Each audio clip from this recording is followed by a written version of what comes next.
ভোর রাত্রে যখন সাহরি খাইতে উঠবেন, সাহরি খাওয়ার পর ফজরের আজানের আগে আপনি 10 মিনিট 5 মিনিট একটু আল্লাহর কাছে ক্যাবলামুখী হয়ে হাত তুলে রুমের লাইটটা বন্ধ করে একটু আল্লাহর সাথে কথা বলবেন। মানুষের সাথে বহুত কথা বলছেন, আল্লাহর সাথে একটু কথা বলে দেখেন। আল্লাহর সাথে কথা বলার স্বাদ আছে ভাই, অনেকে জীবনে একবারও এই স্বাদ পান নাই। একটু কথা বলে দেখেন।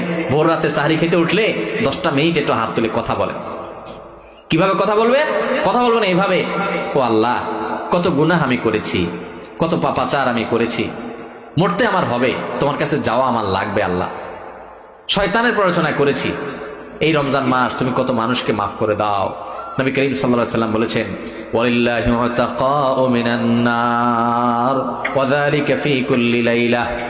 রমজানের প্রত্যেক রাতে আল্লাহ তাআলা অনেক মানুষকে সাধারণ ক্ষমা ঘোষণা করে দেন, যে যাও অমুক অমুক অমুক অমুক যাও, তোমাদেরকে মাফ করে দেওয়া হলো, জাহান্নাম থেকে মুক্ত ঘোষণা করে দেওয়া হলো। আল্লাহ কত মানুষকে আপনি